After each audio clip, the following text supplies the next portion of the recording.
నువ్వు పరిశుద్ధాత్మకి దగ్గరైనప్పుడు, ఆత్మ నిన్ను తాకినప్పుడు నువ్వు ఆత్మను ఆనందిస్తావు. ఇది ప్రార్థన శక్తి, ప్రార్థన శక్తి, ఇది ప్రార్థన శక్తి. నిరాశని స్పృహలెన్నున్నా అశాంతి ఆపదలైనను, నిరాశని నిజముగా నువ్వు బ్రతుకును మార్చుకుంటే ఈ రోజు నుండి లెక్క పెట్టుకుంటావు. ఆశీర్వాదాలు వస్తాయి. ఈనాడు విమోచింపబోచున్నాడు యేసు ప్రభువు, ఈనాడు విమోచింపబోచున్నాడు. ఆకాశమందున్న మన దేవుడు మన ప్రార్థన ఆలకించును. ఆకాశమందున్న మన దేవుడు మన ప్రార్థన ఆలకించును. ప్రార్థన, ప్రార్థన, ఇది ప్రార్థన శక్తి. ప్రార్థన, ప్రార్థన, ఇది ప్రార్థన శక్తి. ఇది ప్రార్థన శక్తి. ఇది ప్రార్థన శక్తి. ప్రార్థనా శక్తి తైలాభిషేక ఆదివారపు ఆరాధన. సమయం ఉదయం 8:30 గంటల నుండి. స్థలం వైస్రాయ్ గార్డెన్స్, జుబ్లీ బస్టాండ్ ఎదురుగా, సికింద్రాబాద్. తాడేపల్లిగూడెం పరిసర ప్రాంత ప్రజలకు శుభవార్త. ప్రార్థనా శక్తి తైలాభిషేక ఆరాధన ప్రతి నెల మొదటి బుధవారం. సమయం ఉదయం 10 గంటల నుండి. NK highway grounds, Autonagar, Gudem highway bypass road, Tadepalligudem. Vijayawada పరిసర ప్రాంత ప్రజలకు శుభవార్త. ప్రార్థనా శక్తి తైలాభిషేక ఆరాధన ఆగస్టు 5 మంగళవారం. సమయం ఉదయం 9 గంటల నుండి. స్థలం బొబ్బూరి గ్రౌండ్స్, భవానీపురం, పున్నమి ఘాట్, విజయవాడ. ప్రార్థనా శక్తి తైలాభిషేక ఆరాధన ప్రతి నెల మొదటి గురువారం. సమయం ఉదయం 10 గంటల నుంచి. స్థలం తూర్పుగోదావరి జిల్లా, అమలాపురం దగ్గర, ఉప్పలగుప్తంలో. ప్రార్థనా శక్తి తైలాభిషేక ఆరాధన ప్రతి నెల 2వ మంగళవారం. సమయం ఉదయం 10 గంటల నుండి. Sri convention hall, CR Reddy women's college, Vatluru, Eluru. ప్రార్థనా శక్తి తైలాభిషేక ఆరాధన ప్రతి నెల 2వ బుధవారం. సమయం ఉదయం 9 గంటల నుండి. స్థలం airport road, quarry market, Renuka apartment దగ్గర, రాజమండ్రి. ప్రార్థనా శక్తి తైలాభిషేక ఆరాధన ప్రతి నెల 2వ శుక్రవారం. సమయం ఉదయం 10 గంటల నుండి. స్థలం కాపు కళ్యాణ మండపం, ఎన్ఎఫ్సిఎల్ రోడ్, ఆర్టీఓ ఆఫీస్ పక్కన, ఆర్ఆర్ నగర్, కాకినాడ. ప్రార్థనా శక్తి తైలాభిషేక ఆరాధన ప్రతి నెల 2వ శనివారం. సమయం ఉదయం 10 గంటల నుండి. స్థలం కూరగాయల మార్కెట్ ఎదురుగా, government degree college road, Ravulapalem. యేసయ్య నామములో మీకు వందనాలు తెలియపరుస్తా ఉన్నాను. ప్రియులరా, ఈ దినం కొరకు దేవుడు సిద్ధపరిచిన వాగ్దానాన్ని మనం స్వాధీనపరచుకుందాం. పరిశుద్ధ గ్రంథముల నుండి యెషయా గ్రంథము 50వ అధ్యాయము 7వ వచనం ద్వారా ప్రభు మిమ్మల్ని దర్శిస్తూ ఉన్నాను. యెషయా గ్రంథము 50వ అధ్యాయం 7వ వచనం. ప్రభువగు యెహోవా నాకు సహాయము చేయువాడు గనుక నేను సిగ్గుపడలేదు. నేను సిగ్గుపడనని ఎరిగి నా ముఖమును చెక్కుముక్కి రాతి వలె చేసుకొంటిని. ఎంత గొప్ప మాట చూడండి. బైబిల్ తెరిచారా? నోట్ చేసుకుని మరలా చెప్తున్నాను. యెషయా గ్రంథం తెరవండి, 50వ అధ్యాయం 7వ వచనం. ప్రభువగు యెహోవా నాకు సహాయము చేయువాడు గనుక నేను సిగ్గుపడలేదు. నేను సిగ్గుపడనని ఎరిగి నా ముఖమును చెక్కుముక్కి రాతి వలె చేసుకొంటిని. నాకు ఆయన సహాయం ఉంది, ఆయన చేశాడు, చేస్తాడు. చెక్కుముక్కి రాతి వలె చేసుకుంటానంటే ఇంకా ఒక రకమైనటువంటి స్టాండర్డ్ని సూచిస్తుంది అనమాట. అంటే డల్ అయిపోవటం, కొన్ని సమయాల్లో సిగ్గుపడిపోతామేమో, సహాయం అందకపోతే ఏమైపోద్ది అన్నప్పుడు, స్ట్రెస్ ఎక్కువైపోయినప్పుడు, బాధ ఎక్కువైపోయినప్పుడు ముఖము వికారముగా అయిపోతుంది. కళ్ళులాగా అయిపోయి మొత్తం కలర్ చేంజ్ అయిపోయి రకరకాలుగా. కానీ చెక్కుముక్కి రాతిని పోల్చి మాట్లాడుతున్నాడు. ఎందుకంటే ఆ రాయి ఎప్పుడు ఒకే విధానంగా ఉంటుంది. అది నేను దేవుని సహాయం పొందుకుంటాను, ఆల్రెడీ పొందుకున్నాను, ఎన్నో కార్యాలు చూశాను, ఇక ముందు కూడా ఎన్నో కార్యాలు నేను చూస్తాను, చేస్తాను. ఎందుకంటే ఆయన సహాయం నాకు ఉంది కనుక నేను భయపడను, నేను ముఖము వికారం చేసుకోను, నా ముఖము చెక్కుముక్కి రాతి వలె చేసుకుంటున్నాను. దేవునికి మహిమ కలుగును గాక. ఈ రాయి, ఈ చెకుముక్కు రాయి యొక్క విధానం చాలా విశిష్టంగా ఉంటుంది. వాతావరణం మారినా, ఎన్ని రకాలుగా ఆ రాతి మీద ఎన్ని రకాల రంగులు నీళ్ళు వచ్చినా కానీ రాయి ఇప్పుడు ఒకే విధానంగా ఉంటుంది. అది రాయి గురించి ఒకరోజు మీకు ఇంకా క్లియర్గా బోధించడానికి నేను సిద్ధంగా ఉన్నాను. కానీ ఈ సమయంలో ఆ రాయి యొక్క స్టాండర్డ్ని సూచిస్తూ ఉంది. పరిస్థితులు ఎన్నున్నా నువ్వు సిగ్గుపడవు, నీ ముఖమును రాతి వలె చేసుకోతే నువ్వు మంచి సంతోషంగా ఉండు. అద్భుతాలు దేవుడు చేస్తాడు. ఆల్రెడీ ఎన్నో జరిగినాయి, నీ జీవితంలో ఎన్నో అనుభవించావు, సాక్ష్యం ఇచ్చావు. మరొక గొప్ప సాక్ష్యముగా 2 సాక్ష్యాలు చెప్పబోతున్నావు. 2 గొప్ప శుభవార్తలు దేవుడు నిన్ను నోట పెట్టబోతున్నాడు. నువ్వు ధైర్యంగా ఉండు. అయ్యో ఎలా జరుగుతుంది, ఎందుకు ఇలా జరిగింది, నేను ఇలాంటి నిర్ణయాలు తీసుకుంటానండి, ఎలా జరుగుతుంది, సిగ్గుపడిపోతానేమో. నో నో నో నో నువ్వు సిగ్గుపడవు. దేవుడు నేను సిగ్గుపడనేవాడు. నీకు సహాయము ఎల్లప్పుడూ పైనుండి వస్తుంది. మనుషులు కాదు, అందరూ డోర్లు క్లోజ్ చేసిన నీ డోరు పైనుండి తెరుస్తాడు దేవుడు. పైనుండి పరిశుద్ధ ఆశీర్వాదం వస్తుంది. మన్నా పైనుండి కురిసినట్టుగా, బండలో నుండి నీళ్ళు వచ్చినట్లుగా దైవ సహాయము ఆల్రెడీ దాచిపెట్టాడు. రహస్య స్థలాల్లో ఉన్న ధనము నీకు ఇస్తాడు. నువ్వు చేస్తావు ఘనమైన కార్యం. అన్ని రకాలుగా సీక్రెట్లన్నీ నీకు ఓపెన్ చేస్తాడు ఆయన. నువ్వు సిగ్గుపరచబడవు, విజయం పొందుతావు. చెక్కుముక్కి రాతి అంటే ఎప్పుడూ దేవుని యందు విశ్వాసముతో బలంగా నిలబడు. ఆత్మ తోడుండుగాక. ఆమేన్.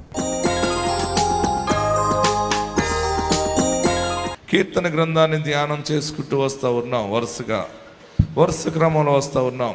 ఈ కీర్తన 59వ అధ్యాయముగా కనపడుతూ ఉంది. సామ్స్ 59లో దేవుడు అద్భుతమైన విషయాలు బయలుపరుస్తూ ఉన్నాడు. ఈ అధ్యాయములో 59వ కీర్తనలో ఆ మొదటి వచనం పైన ఉన్నటువంటి మాట చాలా విషయాలు మనం నేర్చుకున్నాం. ఏంటంటే, దావీదును చంపుటకు సౌలు పంపిన వారు ఇంటి యొద్ద పొంచి ఉన్నప్పుడు అతడు రచించిన గీతము. హల్లెలూయా. ఇది చాలా విచిత్రమైనటువంటి మాటగా కనబడుతూ ఉంది. ప్రియులరా, మరి సౌలు అనే మనుషుడు ఇజ్రాయేల్ దేశానికి మొదటి రాజుగా ఉన్నాడు. మొట్టమొదటి రాజు ఇజ్రాయేల్ దేశానికి ఈ రోజుకి చరిత్రలో ఉంది. ఫస్ట్ కింగ్ ఆయన సౌలు అనమాట. సౌలు మహారాజు పరిపాలన చేస్తూ ఉండగా ఆయన దేవునికి దూరమైనటువంటి మనసును కలిగి ఉన్నాడు. అసలు దేవుని కృప ఎలాగుందంటే సౌలు మీద, ఫస్ట్ సౌలు సంతతిని దీవించాలని దేవుడు అనుకున్నాడు. 1-2 చోట్ల ఆయన మాట్లాడతాడనమాట. కానీ అనుకున్నాను, కానీ ఆ మనుషుడు ప్రవర్తన మనస్తత్వం సరిలేక నేను ఆ మనుషుడికి కృప చూపటం మానేశానని చెప్పాడు. ప్రియులరా, మన మీద దేవుని దయ నిలిచి ఉండాలంటే మన మనస్తత్వము రోజు రోజుకి మార్పు రావాలి. రోజు రోజుకి మంచి మనస్సాక్షిగా మారాలి. రోజు రోజుకి నీ మనసు పెద్ద మనసు అవ్వాలి. వాక్యం వినే కొలిది నీ మనసు చిన్నది అవ్వకూడదు. దేవుని మందిరానికి లేవు నేర్చుకుంటున్నావు. నువ్వు దేవుని మందిరానికి వచ్చేదే పెద్ద మనసు నేర్చుకోవాలి. ఆమేన్. మనం అందరూ ఏ మనసు కలిగి ఉండాలి చెప్పాలి. మీరు అందరూ చెప్పాలి. మనసు పెద్దది ఉండాలి. మనకి పెద్ద మనసు రాదు. రోజు రోజుకి సంవత్సరాలు గడిచే కొలది చిన్నగా చిన్నగా చిన్నగా అయిపోతుంది. పెద్ద మనసు ఏంటంటే హద్దులేని ప్రేమ, దయ మనం కలిగి ఉంటాం. ఆమేన్. ప్రేమ అధికమైపోతుంది. మనసు చిన్నదైనప్పుడు అసూయ ఎక్కువైపోతుంది. స్వార్థం ఎక్కువైనప్పుడే మనసు చిన్నదైపోతుంది అనమాట. మన శరీరంలో ఒక గడ్డలు పెరుగుతాయి, కంతులు వస్తాయి, బల్లని రకరకాలుగా చెప్తుంటారు. అది పెరుగుతున్నప్పుడు ఏమవుతుందంటే లోపల ఉన్నటువంటి ఆర్గన్స్ని అది చాలా ఇబ్బంది కలగజేస్తుంది అనమాట. ఉండే కొలది కిడ్నీ పాడవుతుంది, లివర్ పాడైపోతుంది. ఎందుకంటే పనికి మాలినది, పనికి రానిది పెరిగిపోవటం వల్ల అనారోగ్యం ఎక్కువైనప్పుడు ఆరోగ్యం క్షీణించిపోతుంది. అలాగనే లోకములో ఉన్నవన్నీ కూడా మనలోకి వస్తూ ఉన్నప్పుడు స్వార్థం ఎక్కువయ్యే కొలది, అసూయ ఎక్కువయ్యే కొలది, ఎదుటివాని మేలు ఓర్చుకోలేని మనసు నీలో పరిపక్వత చెందేస్తూ ఉంటే నీలో ఉన్నటువంటి పెద్ద మనసు చిన్న మనసు అయిపోతుంది. చిన్న మనసు అయిపోతే నీ మీద కీడు ఏలుబడి చేస్తుంది. హల్లెలూయా చెప్పండి, ఇంకా గట్టిగా హల్లెలూయా చెప్పండి. ప్రియులరా, మీరు బాగుపడాలని అనుకుంటున్నారా? మీరు ఆస్తికర్తలు అవ్వాలనుకుంటున్నారా? ఆరోగ్యవంతులు అవ్వాలని అనుకుంటున్నారా? మీ మనస్సాక్షి పెద్దగా మారాలి, మంచి మనస్సాక్షిగా మారాలి. మీరు పెద్ద మనస్సు కలిగి ఉండటానికి ప్రయత్నం చేయాలి. పెద్ద మనస్సు కలిగి ఉండాలంటే కొంత సాధన చేయాలి. ఏం చేయాలి? సాధన చేయాలి. మన పక్కన ఉన్న వారు ఏం బట్టలు వేసుకున్నారు అని చూసినప్పుడు వారు నీకంటే తక్కువ విధానంలో ఉంటే వారిని నువ్వు ఎంకరేజ్ చేయాలి. ఏం చేయాలి? ఎంకరేజ్ చేయాలి. నువ్వు వేసుకున్న వస్తువుల కంటే వారు తక్కువ వేసుకుంటే వారిని ఎంకరేజ్ చేయాలి. వారు నీకంటే ఎక్కువ మంచి విలువైన వస్త్రాలు వేసుకుంటే వారిని నీవు అభినందించాలి. అభినందించగలవా? నిజముగా అభినందించగలవా? ఎదుటివారు మంచి వస్త్రాలు కట్టుకున్నప్పుడు, మంచి ఆభరణాలు వేసుకున్నప్పుడు నీవు వారిని అభినందించాలి. మీకు ఎలాగొచ్చింది, ఎంత వచ్చింది, ఈ మధ్య మారిపోయేవా అంటే ఈ ఆలోచన కాదు. మనం ఎప్పుడు కూడా కిందున్నవారు పైకి రావాలని ఆలోచించాలి, పైనున్నవారు దేవుని కృప ద్వారా బాగున్నారని అభినందించాలి, దేవుని గనపరచాలి. అప్పుడు మన మనసు పెద్దదవుతుంది. ఆమేన్. గట్టిగా హల్లెలూయా చెప్పండి, ఇంకా గట్టిగా హల్లెలూయా చెప్పండి, ఇంకా గట్టిగా హల్లెలూయా చెప్పండి. ప్రియులరా, మన చూపే ఆశీర్వాదకరమైన చూపుగా మారాలి.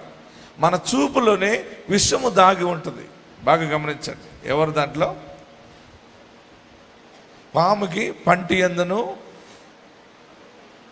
మనిషికి కంటి అందును, తేలికి కొండి మందును విషం ఉంటుందని ఒక సామెతలో చదువుతూ ఉన్నాం. ప్రియులరా, అందుకు ఒక భక్తుడు ఏం పాట పాడాడంటే, నిలువెల్ల ఘోరపు విషమేనయ్యా మనిషిగా పుట్టిన. అతను ఇంకా భయంకరంగా రాశాడు. ఇంకా సామెతలో మనిషికి కంటిలో విషయం ఉంటుంది అన్నాడు, కానీ ఈ మనుషుడు ఏమనంటే నిలువెల్ల ఘోరపు విషయమే. అంటే మాట, నీ మాట చెప్పుడు కొట్టు మాట, నీ మాటలు ఎదుటివాని ఆశీర్వాదం ఓర్చుకోలేక వేరే చోట నువ్వు మాట్లాడే మాట ఘోరమైన విషము జల్లుతూ ఉంటావు. నీకు ఇష్టం లేని వారు ఎవరైనా నీకంటే ఎక్కువగా ఎదుగుతున్న వారి గురించి ఏదైనా నెగిటివ్ తీసుకోవాలి, నెగిటివ్ వేయాలి, వాళ్ళ మీద వారిని మైనస్ చేయాలని ఎవరైనా చెబుతూ ఉంటే నీ చెవి ఎంతో ఆసక్తిగా వింటావు. చూడు, ఇదంతా ఘోరమైన విషయము, పాపము. ఆమేన్. నేను ఇలాంటి చెప్పే వాళ్ళకి దూరముగా ఉండటానికి ప్రయత్నం చేస్తే నాకు 3 సంవత్సరాలు పట్టింది. ఎన్నాళ్ళు పట్టింది? 3 సంవత్సరాలు. ఎందుకంటే సడన్గా చెప్పొద్దు అంటే బంధం దిగిపోతుంది. అలాంటి వినటం నాకు ఇష్టం లేదు. దేవునికి మనం లెక్క చెప్పాలి. చెప్పేవారి కంటే వినేవారికి ఎక్కువ శాపం వస్తుందట. మనము మంచి మాటలు చెబితే వినాలి, ఇష్టం లేకుండా దేవుని ఎదుట మనం పాపాత్ములుగా మారిపోయే విషయాలు చెబితే వెంటనే దాన్ని ఖండించాలి. కానీ ఖండించలేం. మంచి స్వీట్ ఉంటుంది అది. ఎవరి మీద విషయాలు మనం చెబుతుంటే ఎలా ఉంటుందండి? చాలా స్వీట్ ఉంటుంది అది. అబ్బాయి ఎంత బాగుంది, మళ్ళీ కూడా ఫోన్ కూడా చేసి ఇంకా అడిగి తెలుసుకుంటాం. ఇక్కడే మనం మారాలి. ఆమేన్. మీరు భూస్వాములు అవుతారు, మంచి గొప్ప వాళ్ళు అయిపోతారు. మీ మనస్సు మారితే చాలు. ఆమేన్. ఏం మారితే చాలు? మనస్సు మార్చుకోండి. మంచి మనస్సు కలిగి ఉండండి. నేను ఎప్పుడైతే మార్పు చెందటం మొదలుపెట్టానో నాలో నూతన స్వభావం వచ్చింది, నూతన మనసు వచ్చింది. దాన్ని బట్టి నేనేం చేస్తున్నానో నీతి నిమిత్తమైనది ఆయనకు ఒక్కడికే తెలవాలని నేను ప్రయాసపడుతూ వెళ్తున్నాను. కనుక నేను చేసే ధర్మం కానీ ఏది కూడా నా నోటితో చెప్పి ఆశీర్వాదానికి నేను దూరం అవ్వాలని అనుకోవట్లేదు. నేను మరుగు చేసుకుంటున్నాను. పరలోకములో నా ఫలము అధికమవుతుంది. సంఘ బిడ్డలైన మీకు కాపరిగా ఉన్నాను కనుక, మీకు ఆత్మీయ తండ్రిగా ఉన్నాను కనుక మిమ్మల్ని నేను దయచేసి మిమ్మల్ని బ్రతిమాలుతూ ఉన్నాను. మీరు చిన్న మనసు పెట్టుకోకండి, మీరు పెద్ద మనసు ధరించుకోండి. ఏ మనసు ధరించుకోవాలి? పెద్ద మనసు ధరించుకోండి. మనసు పెద్దదవ్వాలి. మనసు గురించి ఒక సమయం మీకు వాక్యాన్ని బోధిస్తాను మరొకసారి. ప్రియులరా, ఈరోజు మనము 59వ కీర్తన, బైబిల్ ఉన్న వారందరూ తెరవండి. 59వ కీర్తన దావీదు ఏ సమయంలో రాశాడు అంటే ఇక్కడ చాలా క్లియర్గా కనబడుతుంది. ఏమని కనబడుతుందంటే, సౌలు దావీదుని చంపటానికి మనుషుల్ని ఇంటికి పంపిస్తే అక్కడ తప్పించుకున్న సమయంలో దావీదు ఈ కీర్తన రాస్తా ఉన్నాడు. దావీదు దగ్గర ఉన్న గొప్ప లక్షణం ఏంటంటే, తన నోట వచ్చిన ప్రతి మాటని నోట్ చేస్తూ ఉండేవాడు ఆయన. ఏం చేసేవాడు ఆయన? తన నోట నుండి వచ్చిన మాటని ఒక రాయటం అనేది నేర్చుకున్నాడు దావీదు. అది మంచిగా చెడ్డ అనవసరం. ఏ పరిస్థితిలో తన పరిస్థితి ఎలాగుందో, ఆయన దేవునితో ఎలా మాట్లాడుతున్నాడో, ఎలా స్తుతిస్తున్నాడో, కష్టం వచ్చినప్పుడు ఎలా మొరపెట్టుకున్నాడో, సుఖం వచ్చినప్పుడు ఎలా స్తుతించాడో, అన్ని మాటలు దావీదు ఒక కీర్తన రాస్తూ ఉండేవాడు. ఆమేన్, హల్లెలూయా. గట్టిగా హల్లెలూయా చెప్పండి. దావీదు కాలంలో చాలా అభివృద్ధి అయింది అప్పటికే. అప్పుడు ఆ సమయం మంచి సమయం అది. ఆయన అంటున్నాడు, మరి శత్రువులు నా మీదకి వచ్చారు, తప్పించు నన్ను ప్రార్థన చేస్తున్న సమయంలో మరి సౌలు దావీదుని చంపడానికి పంపినప్పుడు దావీదుని తప్పించిన మనిషి మీకాల్. ఎవరు? అందరు చెప్పండి. దావీదు భార్య పేరు, దావీదు భార్య పేరు మీకాల్. ఈ మీకాలు ఎవరు కుమార్తె అంటే రాజకుమార్తె. వల్ల ఎవరు కుమార్తె? సౌలు కుమార్తె, సౌలు బిడ్డే. కానీ అక్కడ ఎవరికి సపోర్ట్ చేసింది? ఈరోజు మనకి ఇది కావాలి. తండ్రి రాజు, మరి ఆ రాజుగారు కుమార్తెని ఈ గొర్రెలు మేపుకునేవాడికి ఎందుకు ఇచ్చాడో తనని అనుకోవచ్చు చాలామంది. అంటే మీలో కొందరికి తెలుసు, మరలా చెప్తున్నాను. 6 మూరల జానుడు గొల్యాతు సూర్యుడిని ఎవడైనా కొట్టగలిగితే, వాడి మీద విజయం సాధించగలిగితే, వాడికి నా కుమార్తె మీకాల్నిచ్చి పెళ్లి చేస్తానని ప్రకటన చేశాడు ఈ పెద్ద మనిషి. హల్లెలూయా. గట్టిగా హల్లెలూయా చెప్పండి. ఇజ్రాయేల్ దేశానికి మొట్టమొదటి రాజు సౌలు. ఆయన కుమార్తె పేరు మీకాల్. ఈ మీకాల్నిచ్చి పెళ్లి చేస్తానంటే ఒకేసారి ఎంత బంపర్ ఆఫర్ ఇచ్చాడంటే, రాజుగారు అల్లుడు అవ్వటం అంటే మామూలు విషయమా? చెప్పరే మీరు అందరూని? హలో, రాజుగారి అల్లుడంటే ప్రధానమంత్రి అల్లుడే. ఆమెన్. రాజు బిడ్డని పెళ్లి చేసుకోవటం అంటే రాజగృహంలోకి వెళ్తావు. మరి అంత బంపర్ ఆఫర్ ఎందుకు ఇచ్చాడంటే, సౌలు తెలివి తక్కువడేం కాదు. 6 మూరల జానుడు గొల్యాతుని ఎవడో కొట్టలేడు గనుక నేను ప్రకటిస్తున్నాను అనుకున్నాడు. అందరికి చెప్పాడు, ఈ 6 మూరల జానుడు గొల్యాతు అయినటువంటి ఫిలిస్తీయుడిని ఎవడైనా కొట్టగలిగితే, వానిని జయిస్తే నా కుమార్తె బహు అందగత్తే మీకాల్నిచ్చి పెండ్లి చేస్తానన్నాడు. ఆ స్టేడియం నేను వెళ్ళాను, ఆ స్టేడియం దగ్గరికి చూసి వచ్చాను. ఇప్పటికీ ఉంది ఆ స్టేడియం, ఆ ప్లేస్, ఆ గ్రౌండ్. అందరూ వచ్చారు రాజుగారు అల్లుడు అవ్వాలని. 6 మూరల జానుడు గొల్యాతుని కొట్టడానికి సిద్ధపడ్డారు, కానీ ఎవడు వల్ల కాలేకపోయింది. ఆ 6 మూరల జానుడు గొల్యాతుని చిన్నవాడైన దావీదు చాలా ఈజీగా కొట్టాడు. వాళ్ళ అన్నలు అందరూ అన్నారు, ఆ కుటుంబీకులు అందరూ గ్రౌండ్లో ఉన్నారు. వారికి భోజనం పట్టుకొచ్చాడు, సమేద వచ్చాడు మధ్యలో పొలం నుంచి. ఏంటిది?